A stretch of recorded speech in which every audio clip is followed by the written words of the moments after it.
Hi everybody, welcome to this Board Game Life episode number 37 titled Bring On the 2015 Gaming. The show was recorded on Sunday, January 25th, 2015 in the This Board Game Life studios. On this show, I'll be covering some of the Essen games now that I've had a chance to play them, so I'll be doing a quick run through exactly of what I thought of them and the results of the plays. I've got special guest Philip Duberry. He's back on the show again talking about his latest Kickstarter, Spirits of the Rice Paddy. There's going to be a new contest. I'll give you details on how to enter that. And then I'll be going through two games, Camel Up and Doodle City. Just give you some quick thoughts, do like a mini review on those. I want to try to keep this episode a little short. So here we go with the show.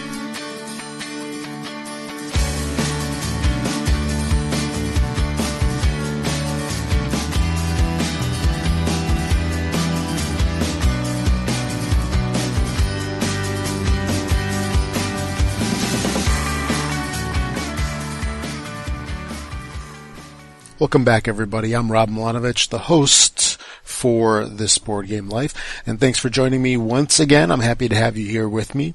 This Board Game Life is the show where we talk about anything and everything relating to the tabletop, hobby, board game, community, games, etc., anything and everything. And sometimes we'll talk about something else too. Maybe even Xbox or something like that. I don't know, because I also do an Xbox podcast, This Xbox Life. But anyway, just before we get on with the show, I want to mention that This Board Game Life does have a YouTube channel. That's youtube.com/This Board Game Life. And also, I have a presence on Twitter. That's at @TBoardGameLife. So make sure you subscribe and follow both of those, because there's lots of cool stuff out there. Before we get on with the show, I just want to cover the year 2014 really quickly. Just talk about a couple of the things that really stood out to me. And I'm not going to go in depth on this, just going to be very quick. Just mention a couple things here and there. And that's that, first of all, it was the year that so many games got released. An incredible amount of games. There were over 400 games at Essen alone, let alone all of the other game fairs that came out before that.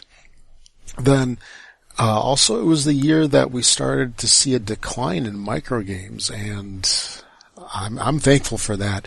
I really found that a lot of microgames, as fun as they were initially, they tended to not have the staying power. They didn't have the lasting hook that really kept me lured in, like some of the larger games out there. It just they didn't really have the substance. So a lot of them tended to be a little disappointing after some time, after the initial newness and interest wore off. I did go to Gen Con in 2014, so that was a lot of fun. Saw a lot of stuff out there. A bunch of big titles came out at Gen Con 2014. Although this year was a very short year for me at Gen Con.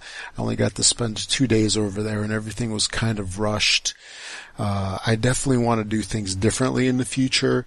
I, in some ways, kind of wish I had done things differently, but hey, you live and learn, and it was still fun. I got to check out some cool games, see some cool people, and I'm really looking forward to going back. That brings up a whole different conversation as to 2015 and Gen Con and the whole housing situation, and that's kind of a mess, but I'm not really going to go into that. Then 2014 also was a year that there were more Android board games out there than ever before, which I'm really happy about, because I have Android devices in my house and that I carry with me, of course, on a day-to-day basis. So it's actually really nice to have those available. It doesn't mean that I play them all the time, but they're available, which is I can play it if I want to. And I've really been getting into Carcassonne, of all things. This is a game that's been out for a long time on Android, and I find that the version that they have for Android is just fantastic. I'm very pleased. It's a quality of a game that you definitely have on other platforms like iOS. So, we get some of that gaming love there as well.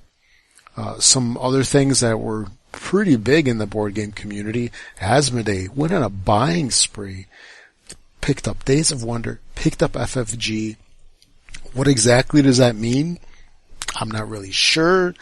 I hope nothing in terms of things really don't change. It's just who owns them, who signs the paychecks.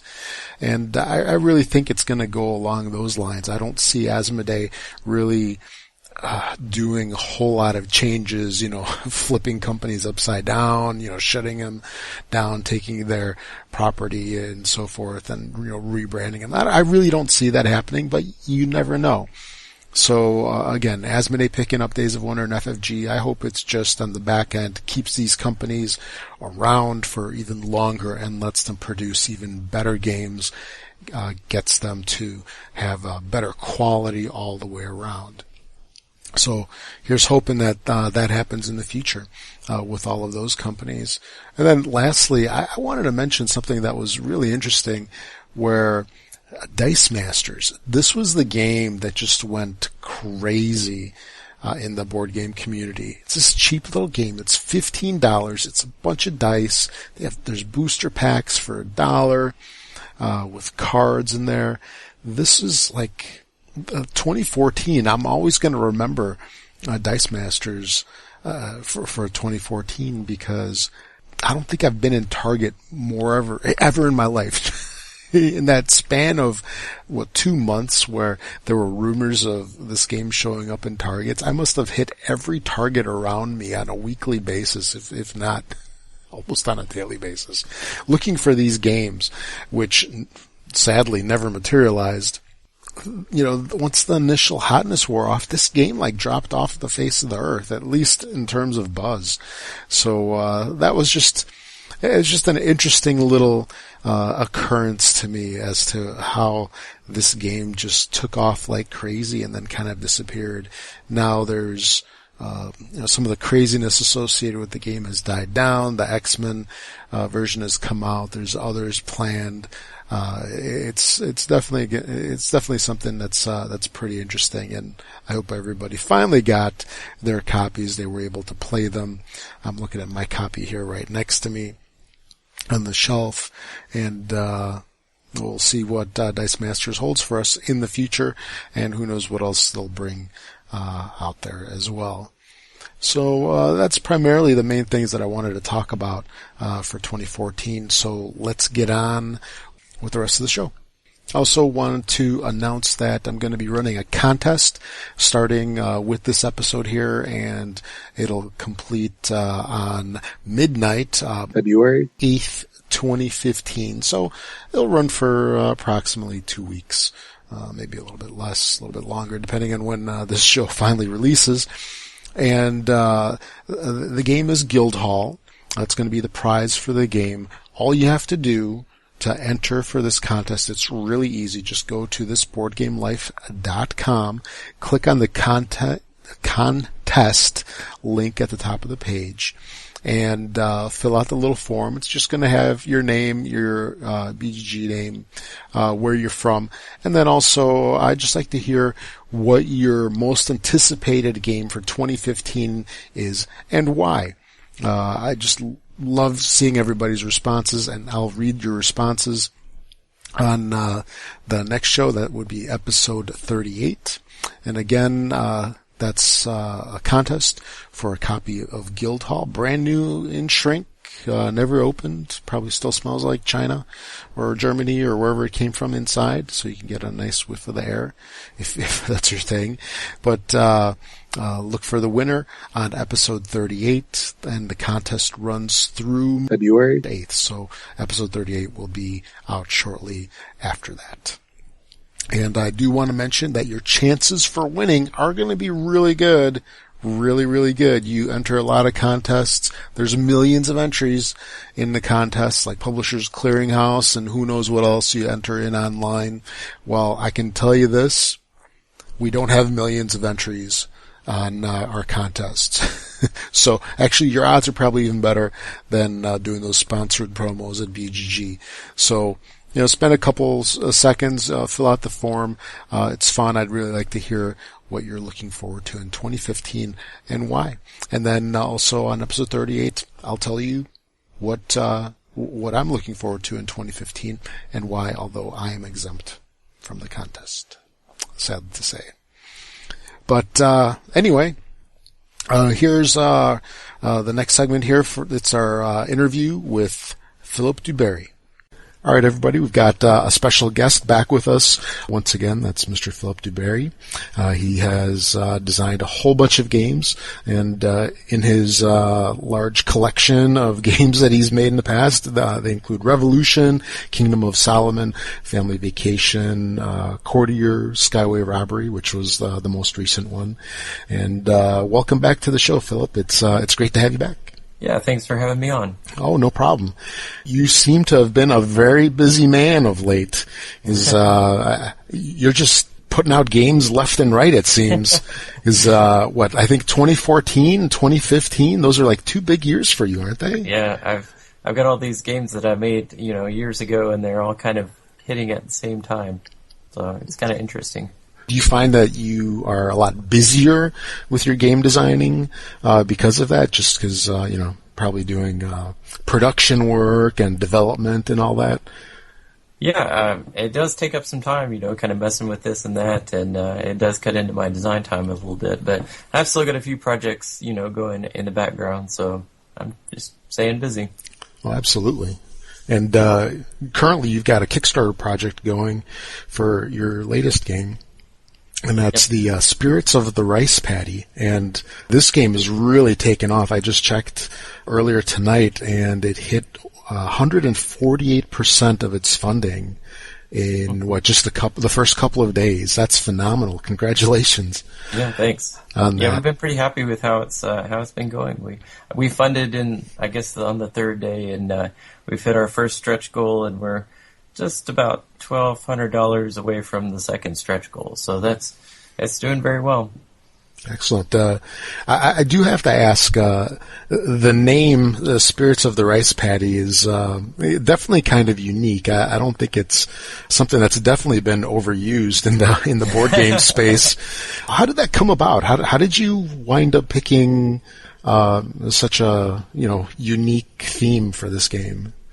Well, I just ended up reading some things about rice, strangely enough, and all the things that go into making it and taking care of it and growing it and harvesting it, and just all the intense labor that there is surrounding it, and just sort of captured my imagination. And so I made this game about growing rice. And I always joke, I tell people this is my game about watching grass grow. But really, similar, but more interesting than that. And for a long time, that's all it was. And then I guess maybe about a year or two ago, we figured out that maybe we should probably add something to spice it up just a little bit. So I sort of hooked into some of the mythology around Bali and Southeast Asia and all of that, and sort of try to introduce that into the theme a little bit more. And I think that's been a good change for us. Did you have sort of a game in mind and you chose that theme, or did it kind of go hand in hand? That was my goal from the beginning, was to make a game about growing rice and all the intricacies of that would entail. And so that has been what the game has been about from the very beginning. And it was even more laborious at the beginning. I've had to pare it down quite a bit, but there was like 3 or 4 different growing stages and all kinds of stuff, and it was just a monster of a thing that you had to do. And then I've had to pare it down quite a bit. So now it's a nice tight 90 minutes, and you get a good feel for it, what it would take, and all the different things. And it's been able to allow me to introduce some unique mechanics, I think, and so it's been interesting. What can you tell us about the game and the gameplay? How does that all work? Well, of course, the goal of the game is to grow the most rice and harvest the most rice. And so you're a rice farmer, and you're trying to build paddies and fill them with water, plant your rice, make sure that you don't have any bugs or weeds in there, and then empty them out and then harvest them. And to do that, you have some help from the spirit world in the form of spirit cards. So at the very beginning of the game, there's a draft, and you get 3 spirit cards, and they're numbered from 1 to 20, and the higher numbers are more powerful, but the lower numbers let you go first in turn order, which is important for getting water, a very important thing in the game, and also for getting achievements, which is another important thing later on to get more points. And so you do that, and you're going to play 1 spirit card every turn, and but you're going to resolve all of your previous spirit cards every turn as well. So it's sort of a building kind of a thing. And then in the middle of the game, there's another draft, and you get 3 more of them. There's 6 rounds in all, and then there's a 7th sort of bonus round at the end. And so you're going to have, at the end of the game, 6 different spirit cards that are all going to resolve and help you to achieve your final round of production. Is the whole spirit element, is that something that's common in the lore of those folks out there? Absolutely. The people that are over there now, growing their rice and all, they have all these ceremonies and things, and it's very much a part of their culture. Really? Now, of course, mine is a lot more a stylized version of that. But yeah, it's definitely a thing that you would see. I saw on Kickstarter that there's going to be a solo variant as well, which is pretty neat for the folks that like to have the solo play available to them.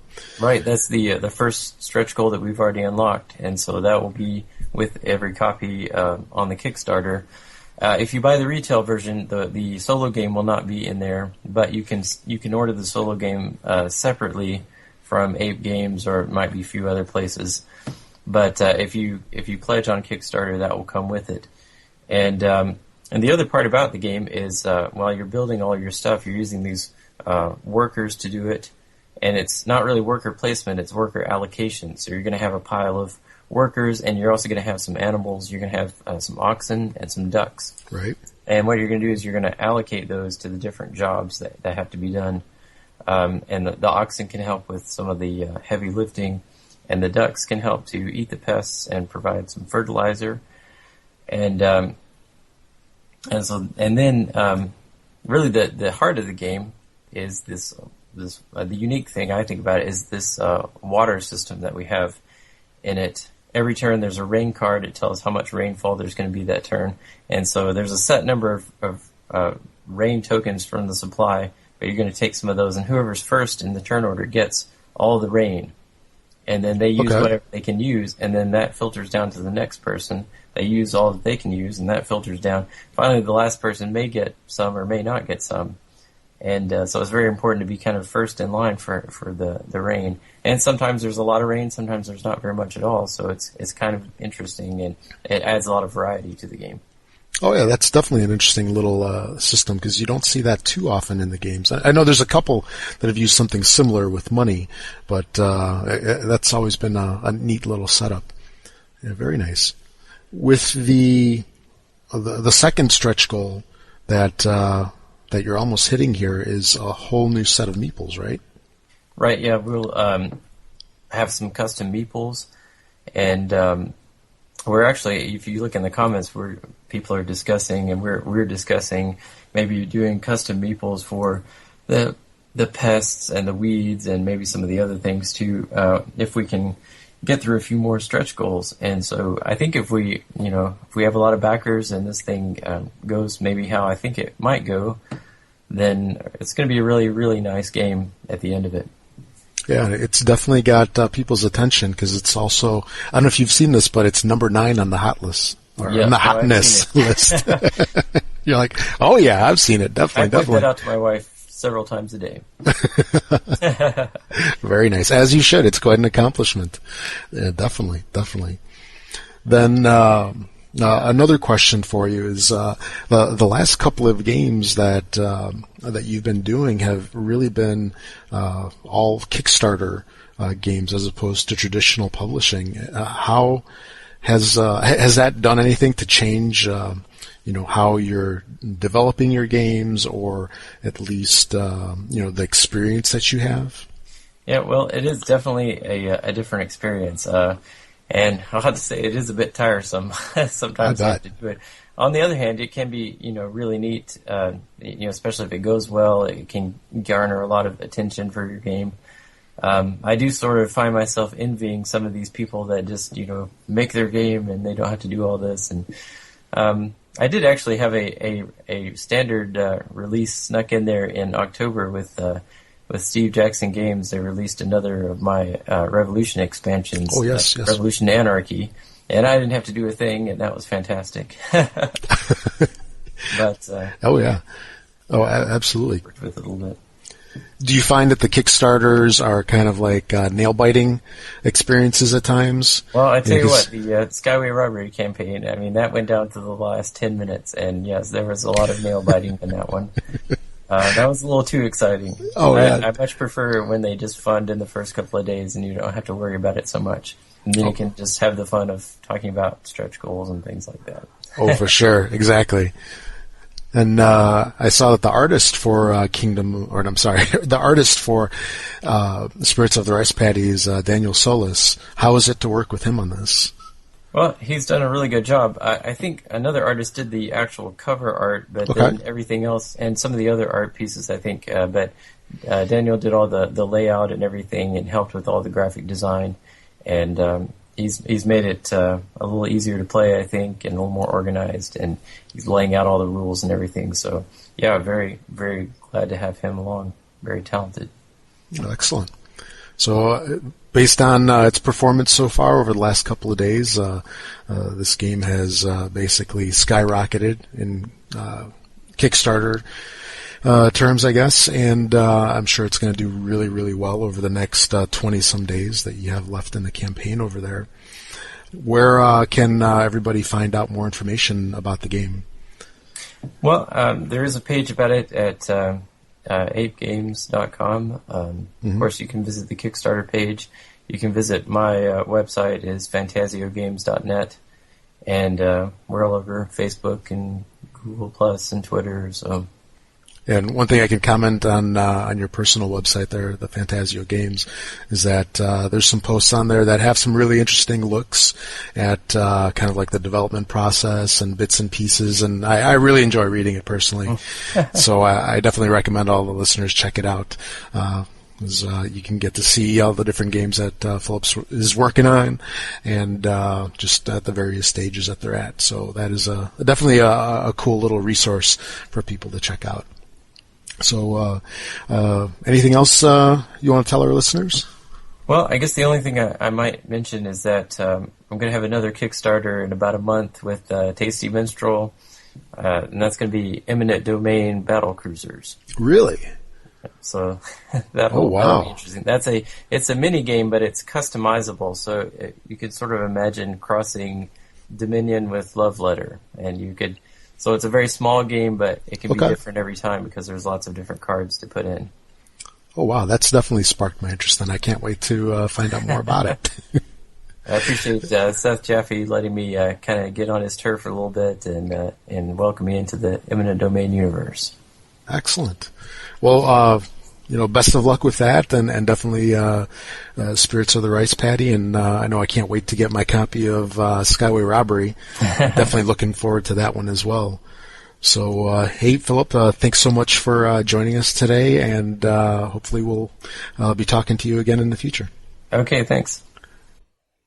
Now, it's been a couple of months since Essen 2014 came about, so it's come and gone. A lot of games came out. Over 400 titles came out in Essen 2014, and I've had the chance to play a bunch of them, so I'm going to go through fairly quickly on a list of some of the titles that really stuck out, some things that I do want to mention about some of the games.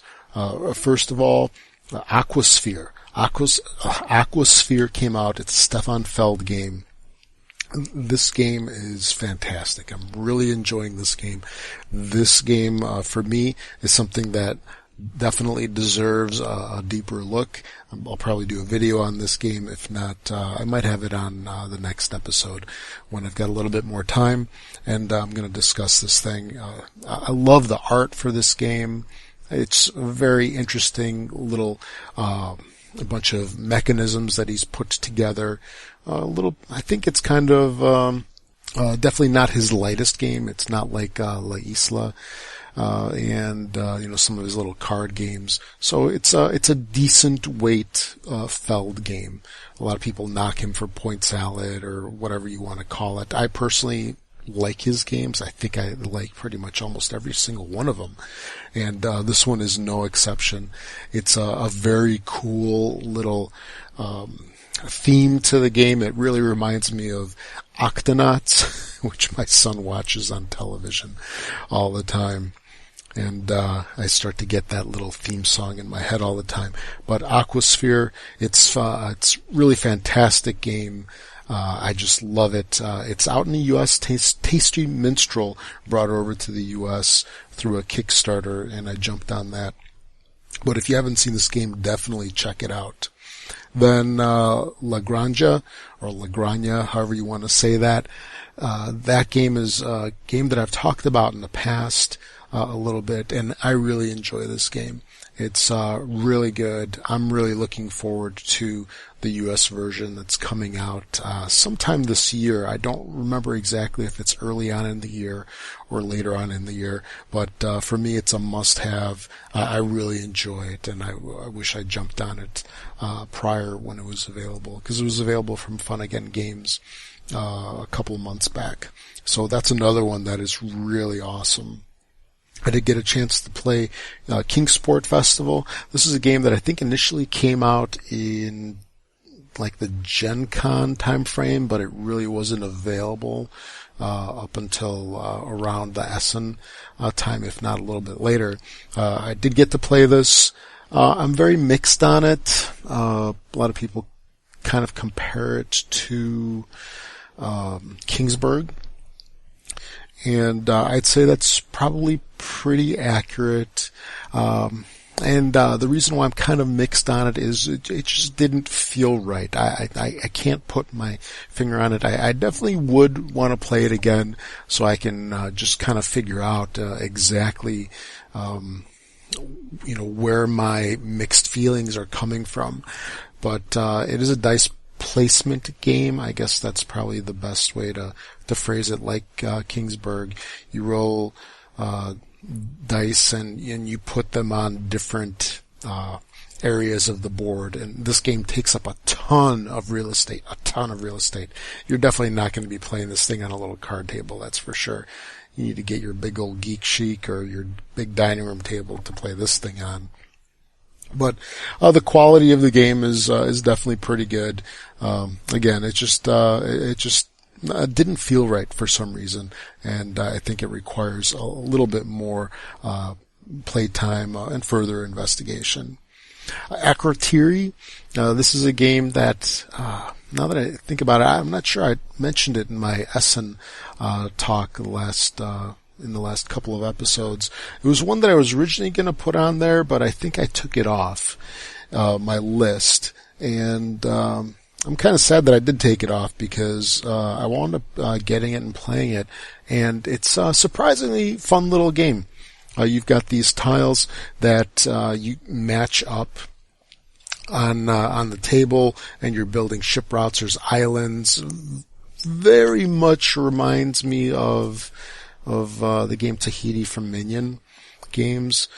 I definitely enjoy it. It's a nice two-player game, very spatial, extremely spatial. So if you kind of have problems with that, then I don't know if this game is going to be your thing, but definitely check it out and see what you think.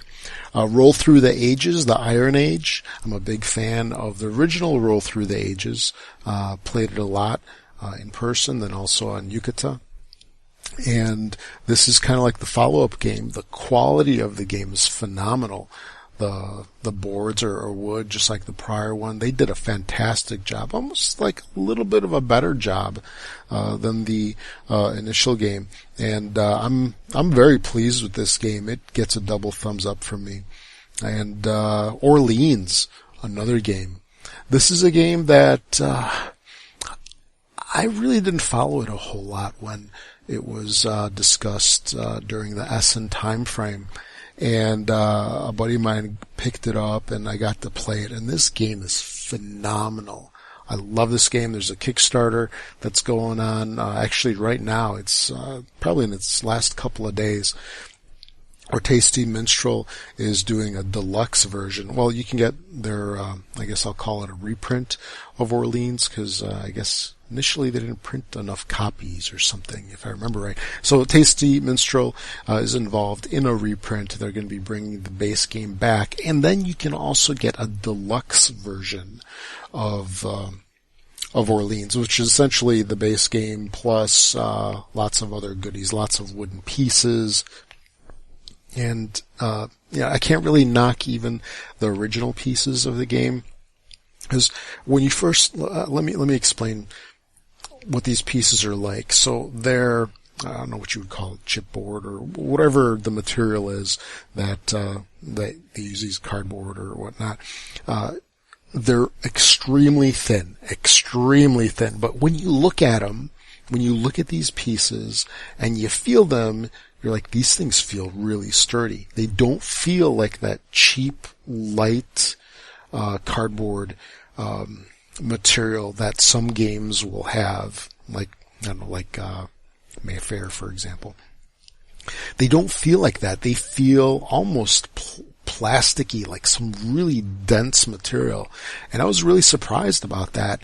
And, because initially when I see the pieces as being really thin, I kind of mentally subtract some points from a game. I give it kind of bad marks. But I was pleasantly surprised by this game. And then the deluxe version is going to one-up that. So that is something that I'm really looking forward to. I can't wait to get this game. I've actually gushed about the game generally here and talked about the piece. I really haven't mentioned what the game's about in case you haven't heard it. This is the one where on other shows you'll hear them call it Orleans. They'll try to pronounce it. I'm just going to call it Orleans because I'm American and we mispronounce everything.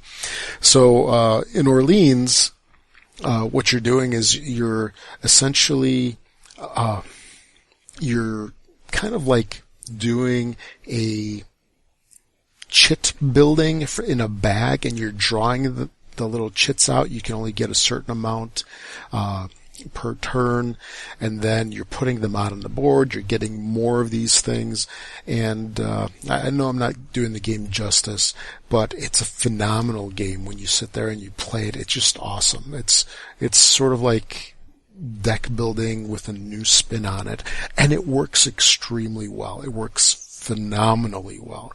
Love this game. Love it. Definitely check it out. 100% recommend this game. Then Castles of Mad King Ludwig. I got a couple plays in on this thing. Very interesting game. Initially when I popped this thing open, I was kind of surprised by it because it was just a box of boards that needed punching out. They were extremely thin for my taste. I guess we're being spoiled by some games having really thick, chunky components. And I was kind of like, had a little frowny face on, and I was like looking at it and kind of disappointed. But the gameplay has made up for it. It's an enjoyable game. And the game, again, has definitely surprised me, and a lot of people are really gushing about this game, and I understand it. I definitely understand it. It's a fun game. Then Hyperborea, again, this was I believe a Gen Con release, and then it had a pretty good presence over at Essen. And I got a play of this game in, and I enjoyed it. I definitely enjoyed it. It was a fun, I'll call it like a civilization building game. I don't know if that's 100% accurate, but you're basically building your tribe or civilization or whatever, and you're going out there looking to kick butt, take names, and wipe everybody else off the map. Definitely an enjoyable game. Probably one of the better civilization building games out there. I definitely liked it. It's not one that I would probably pick up myself. I played a friend's copy, but I definitely enjoyed it, and I can probably give this one a pretty good thumbs up as well. And then lastly, I got to play Doodle City. I actually picked up a copy of this thing. I believe I talked about it pretty well. I think my last show, where I had mentioned how it's basically a pad of paper. Somewhere along the lines of like a Zooloret or the dice game. It's a pad of paper, you got some dice, you roll, you basically play on your own little board in front of you. And I was really looking forward to this game because I liked Zooloret or the dice game enough that it's a cool little, I call it a filler plus game that you can introduce to people, very small form factor. And then this one is, I'm going to talk about this game a little more in depth later on in the show. So let me save my thoughts on that, my final judgment on that for that. But I did get to play that. So that is, I believe, it for the quick little rundown that I had over the past probably about 2 months. And I'll definitely keep playing some games, and I'll probably go into more depth on future shows. But I just want to cover some of these and get kind of caught up as to where I am today with these titles. Oh, what the heck. I think I'll just start talking about Doodle City right now. So Doodle City is a game that came out in 2014. It was released by a company called Aporta Games, designed by Eilif Svensson and Christian Amundsen Oatsby. It plays 1 to 6 in about 30 minutes or so. The suggested age range is 8 and up. This is a board game, pretty much. Even though there's no board, you get a pad of paper where everybody has their own boards, basically, which is just a sheet of paper with a grid on it. And so it's a board game. It's a city building style of game. A quick little description from BGG on this game is Doodle City is a quick family game of city building. By drawing a network of roads on their play sheet, players are building a city and trying to score points for their hotels, shops, and taxis, all while avoiding pollution. The box for the game is really compact, really teeny tiny. It's about 2 inches tall and then, about 5 inches square. Beyond that. So it's very portable. It can fit in a bag, backpack. You can take it to work. Really easy. And inside the box, you'll find essentially 3 things. So a pad of play sheets, maybe about 1 centimeter tall. You'll find 8 dice, 1 blue, 7 white that you'll use for the game. And then you get your instruction sheet, your rule sheet in there. The rule sheet is basically a big sheet of paper just folded down so it fits inside the box. There's a couple languages on there. The rules are very basic, fairly simple, and there's also a solo in there where you're kind of just trying to score the most points, playing against yourself in previous games as opposed to somebody else right there and right now.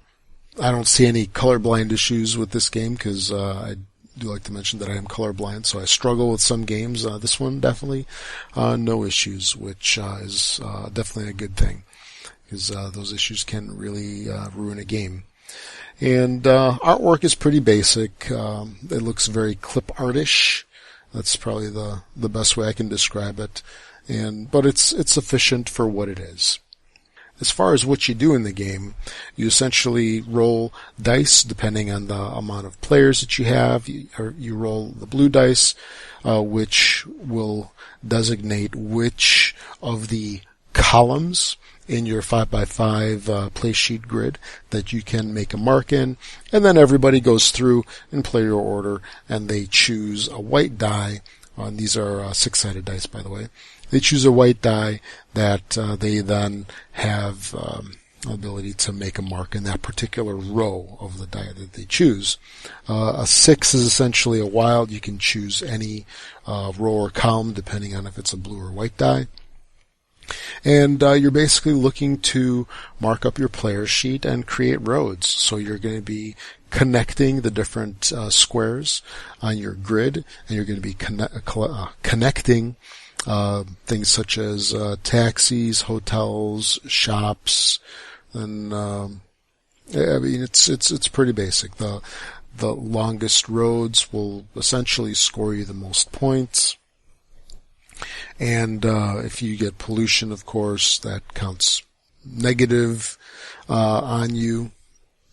But it plays similar to games like Zulareto, the dice game, Quicks, which came out, I believe, 2013, where you roll dice, you make a mark on your paper, and you continue. So it's essentially a solo affair for the most part, and the only real interaction that you have with other folks in the game is they take the dice that you want. So with that being said, there kind of lies my disappointment with the game. The game is okay for the most part, but I can't say that it really plays all too much differently. At least it doesn't have much of a different feel when you play with other people as it does when you play the solo game. So that was kind of a little bit of a letdown for me, just because it didn't grab me like some of those other games have, like Quicks and Zulareto. I'd say this game is probably closer to a Quicks than Zulareto, the dice game, because I think Zulareto has a little bit of a different feel to it. It's a little more, I'll call it, satisfying to play than this game. So, with that being said, again, this game was a little bit of a letdown. I enjoy it to a degree, but I can't say that it's a bad game, but it definitely wasn't what I was hoping it to be either.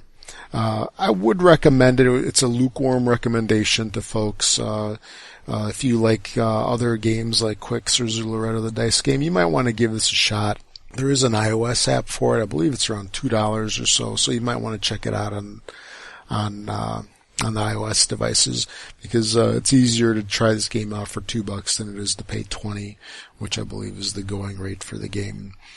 And if you like pen and paper games, definitely give it a go. Is it replayable? It depends on if you force it on other folks, I guess. If you're really looking for something to play at work with a really small footprint, this might have that, it might fill that need right there, but it tends to be kind of dry and unsatisfying, so I don't know if it'll be replayed a whole lot, at least in a multiplayer setting in my house here. I might bring it out just if I've got nothing to do and I just want to play something and do solo, but I see the ability to play it solo happening more often than the multiplayer. So that was Doodle City. Next up is Camel Up. This was the award-winning Spiel des Jahres winner for 2014. It was designed by Stefan Bogen, published by Eggertspiel, I believe, here, and released, it plays 2 to 8 players in about 30 minutes, and plays 8 and up. This is a board game. It's kind of like a family betting dice game. It's probably the best way I can describe it. The BGG description on this is in Camel Up to 8 players bet on 5 racing camels, trying to suss out which will place first and second in a quick race around a pyramid. The earlier you place your bet, the more you can win. Should you guess correctly, of course, camels don't run neatly. However, sometimes landing you on top of another one and being carried towards the finish line. Who's going to run when? That all depends on how the dice come out of the pyramid dice shaker, which releases 1 die at a time when players pause from their bets long enough to see who's actually moving. So what do you get inside the box here? It's an average box, one of those the big square boxes that we're all used to. Components inside of it are actually very nice. The camels themselves stack really nicely. They fit on top, like the feet fit within the humps of the camel beneath it, and they stack really nicely, so you can get a stack of 5 camels up that's pretty tall.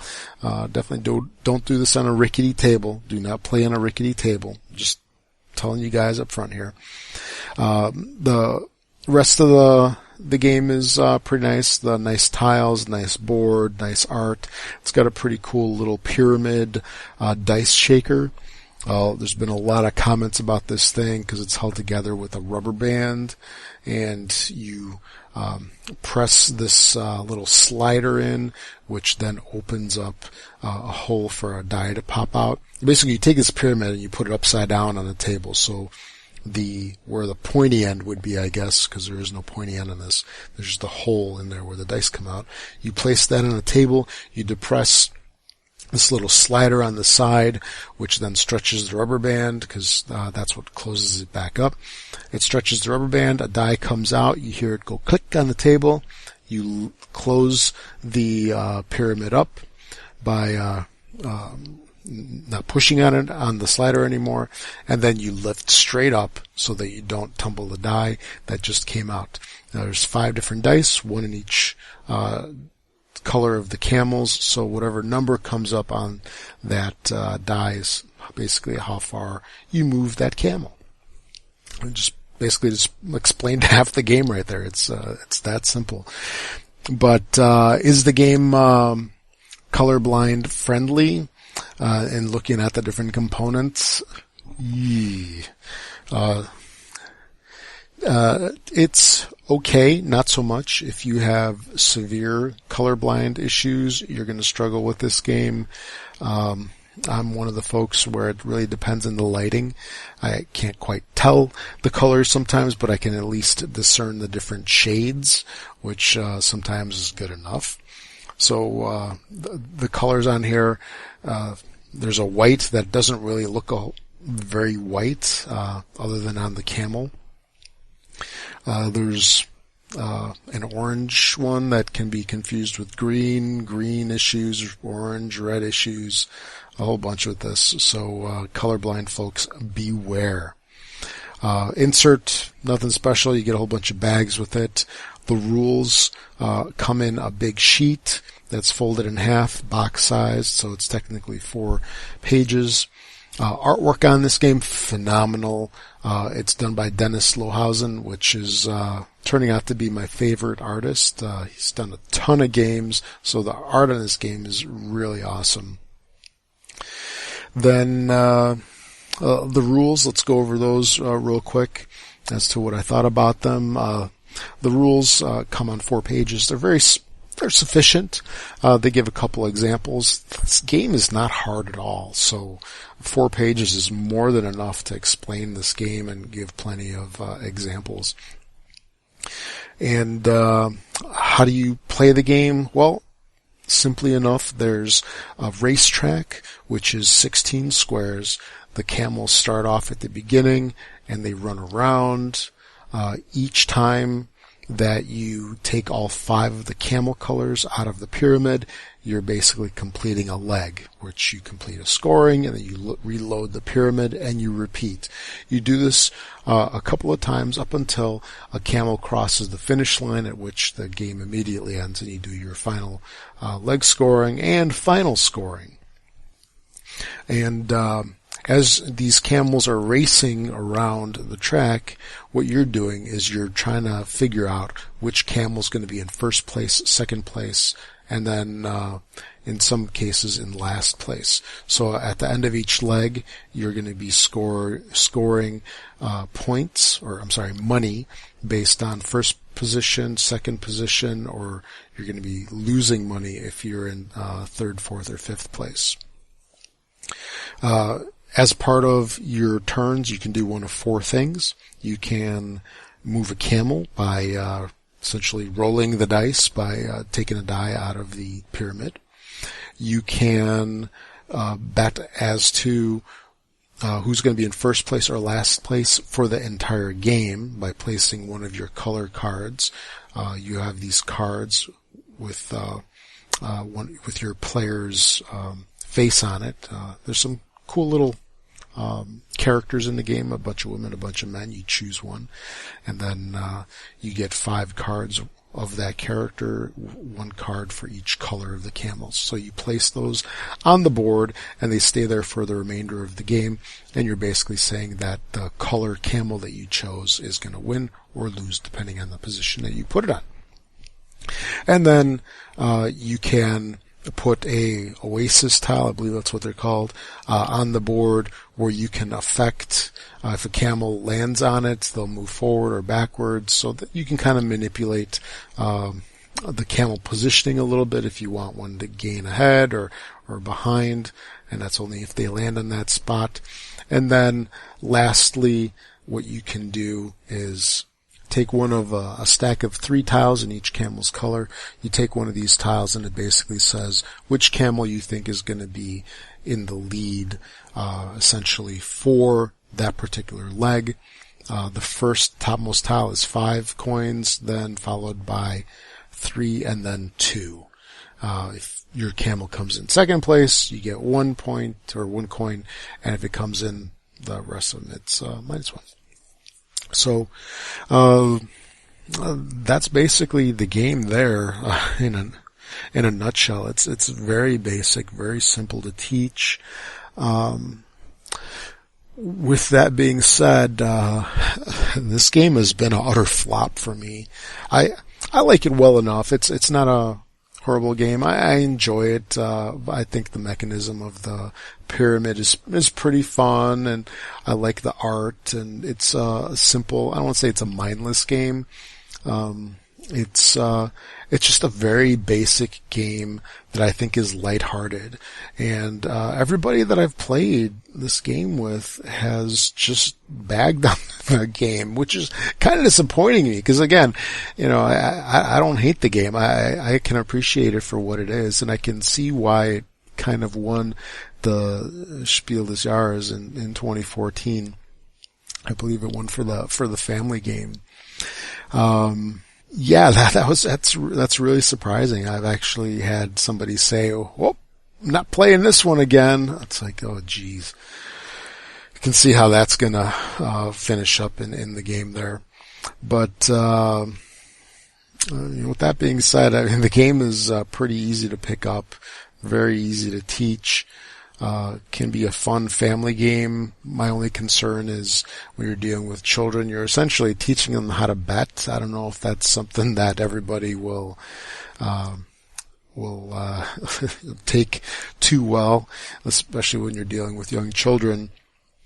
But other than that, the game I think is decent.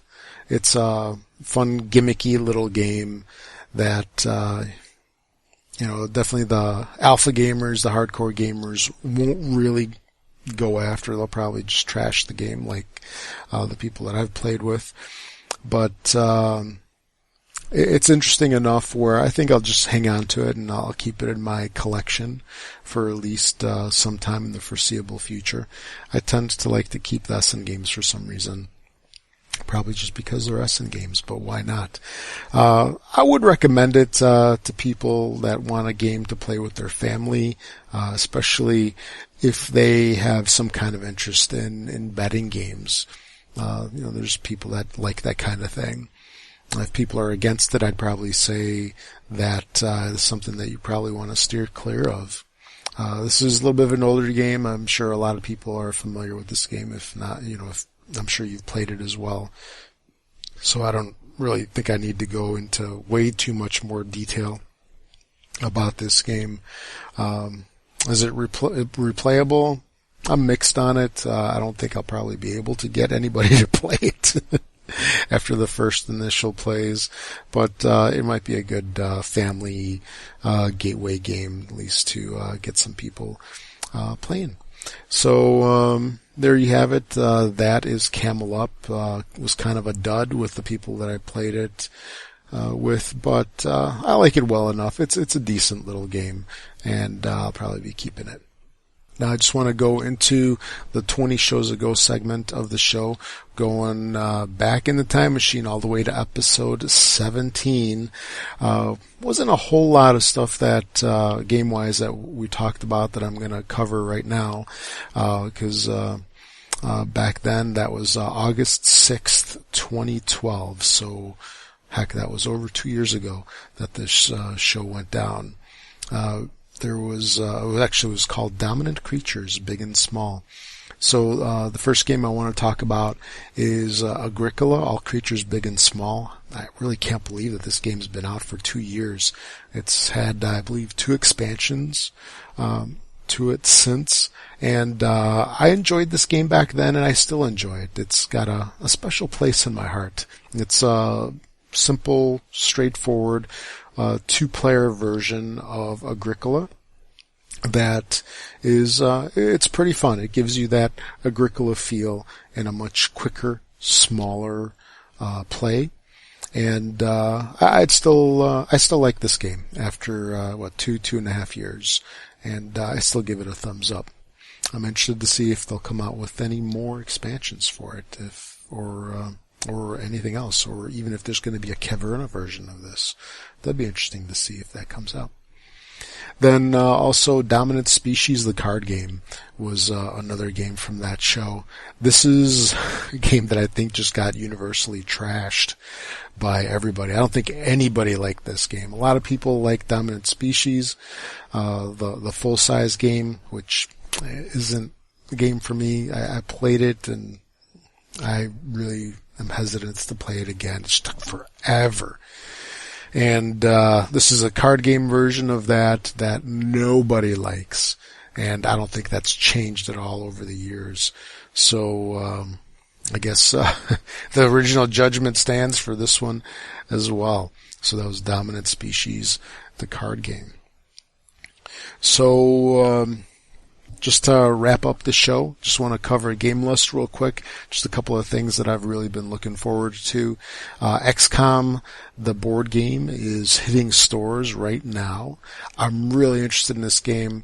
I've heard some mixed things on it. This is the game one of the games that has the electronic element to it. And I know a lot of people complain about it. I'm really interested in it. I think I'm just going to dive into this one and see what it's all about. XCOM is a fantastic video game. I know that there's not a lot of actually, I can't say there's not a lot of similarities. It's not the same game. It's a different style of game than the video game. So you shouldn't really go into this game expecting the video game. But it's set in the same universe, the same theme, etc. So I'm definitely interested in that. And then also Fields of Arle. It's a game that I've actually got sitting next to me here. Just looking forward to playing it. Really looking forward to it. I love Uwe's games, and I'm hoping that this is going to be no exception to Fields of Arle. So final thoughts on the games that I talked about in this show. Doodle City was kind of a disappointment for me. It's a 1 to 6 player game, but I'll probably wind up playing it solo, if anything. It's such a small form factor game, it's not really worth trading away. At least I don't think it is. So I'm just going to hang on to it. Doesn't take up a lot of shelf space. Yeah, that's Doodle City. Then also Camel Up. Camel Up is a game that I like well enough. I'm not super crazy about the game, but it was a big time dud with everybody that I played it with, which was kind of a disappointment for me. So I figured somebody would at least like it as a game to a point of where it's like, hey, okay, yeah, we'll play it.